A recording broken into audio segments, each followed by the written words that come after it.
بسم اللہ الرحمن الرحیم۔ آدم علیہ السلام کو جب جنت سے راندہ درگاہ کیا گیا، جنت سے نکالا گیا، زمین پہ اتارا گیا، تو لکھا یہ ہے کہ آدم علیہ السلام جو وہاں سے چلنے لگے ہیں تو انہوں نے وہاں سے وہ حجر اسود کو اٹھا لیا۔ حجر اسود کو بطور موڑے کے یعنی بیٹھنے کے لیے ایک سیٹ کے طور پہ حجر اسود کو بغل میں لے لیا اور زمین پہ اتار دیے گئے۔ اور دوسری روایت میں آتا ہے کہ جس رات میں آدم علیہ السلام کو آسمان سے زمین پر اتارا گیا تو اس رات میں آدم علیہ السلام بڑے وحشت محسوس کر رہے تھے، بڑے مایوس، اور پوری اس دنیا کی ہو کے عالم میں اکیلے رات کو بیٹھے ہیں اور بڑی ایک مایوسی اور وحشت طاری ہے۔ اسی رات میں اللہ تبارک و تعالیٰ نے جنت کے دو جواہر یعنی ایک حجر اسود اور دوسری مقام ابراہیم، یہ دو پتھر اللہ تبارک و تعالیٰ نے اس رات میں آدم علیہ السلام کے ساتھ اتار دیے۔ جب صبح کی روشنی پھیلی ہے تو آدم علیہ السلام نے اپنے پاس یہ دونوں پتھر پڑے دیکھے، پہچان گئے کہ یہ تو جنت کے میرے ساتھی ہیں، کہ جنت کے جواہرات میں سے آپ نے دونوں کو لے کے سینے سے لگا کے ان کو بغل گیر ہو گئے۔ اس سے تسکین حاصل کرنے لگے کہ یہ وہ جنت کا ایک سامان میرے ساتھ آ گیا ہے۔ اس طریقے سے اللہ نے ان دونوں پتھروں کو زمین پر اتارا۔ اور عجیب بات ہے، ایک حدیث میں آتا ہے کہ آدم علیہ السلام جو حجر اسود لے کر آئے تھے، اصل میں حجر اسود ایک فرشتہ تھا۔ جب آدم علیہ السلام کو جنت میں اللہ تبارک و تعالیٰ نے آباد کیا، ایک فرشتے کی نگرانی لگا دی کہ آدم علیہ السلام کی نگرانی کرے کہ وہ ان تمام کی تمام جنتی ان کے لیے مباح ہے، لیکن یہ جو ایک درخت ہے،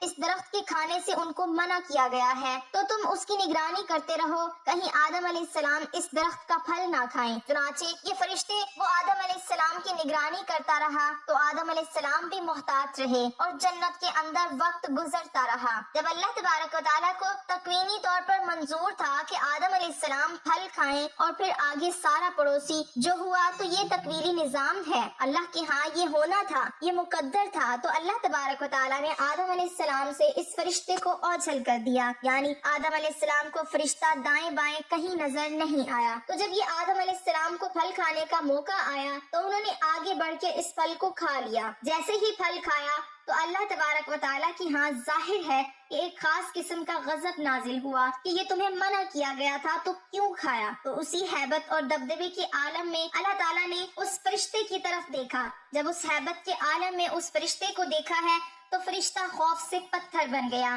اور وہ حجر اسود کی شکل کے اندر قائم ہو گیا۔ اور جس کو آدم علیہ السلام زمین پہ لائے، اس کی تائید ایک دوسری صحیح حدیث یہ ہوتی ہے کہ نبی کریم صلی اللہ علیہ وسلم فرماتے ہیں کہ کل روز قیامت میں جب حجر اسود میدان حشر میں آئے گا تو اس کے دو کان ہوں گے، اس کی دو آنکھیں ہوں گی، اس کی زبان بھی ہوگی، باقاعدہ ہاتھ ہوں گے، گویا کہ پورے ہاتھ پیر کے ساتھ یہ میدان حشر کے اندر پہنچے گا۔ اور ساتھ ہی نبی صلی اللہ علیہ وسلم نے فرمایا کیونکہ حجر اسود اصل میں ایک فرشتہ تھا، وہاں اللہ تعالیٰ دوبارہ اس کو انہیں اعضاء کے ساتھ ظاہر کر دیں گے اور وہاں پہنچ کر پھر دنیا کے اندر ان کو بوسہ کرنے والے جو لوگ ہیں ان کی حق میں گواہیاں دیں گے۔ تو معلوم ہوا کہ یہ حجر اسود ایک فرشتہ ہے کہ دنیا کے اندر جو لوگ ہیں جو اس کو بوسہ دیتے ہیں اور وہ تختی پر نوٹ ہو جاتا ہے کہ اس آدمی نے مجھے بوسہ دیا، اس کے گناہ معاف کر دیے گئے، تو کل روز قیامت میں وہ اس کی گواہی دے گا۔ اور مزے کی بات ہے کہ دنیا کے اندر ایک بہت بڑے محدث گزرے ہیں،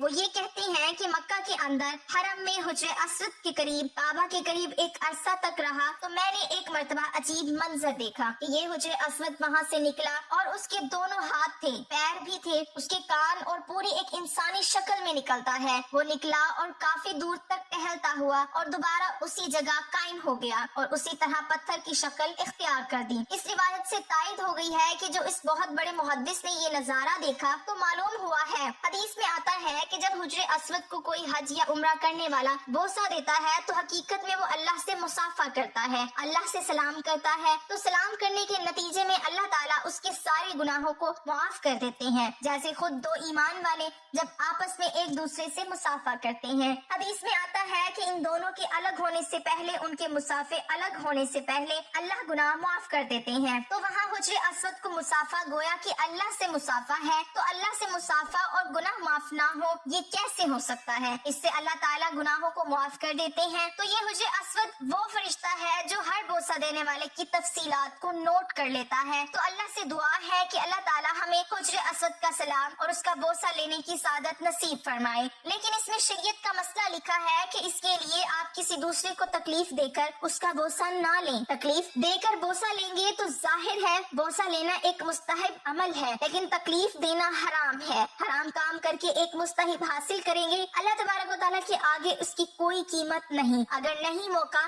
تو دور سے استلام کر لیں، استلام کر کے چوم لیں تو آپ کو وہی اجر ملے گا کہ جو کہ بوسہ دینے کے موقع پر ملتا ہے۔ اللہ سے دعا ہے کہ اللہ تعالیٰ اس پر عمل کرنے کی توفیق عطا فرمائے، آمین۔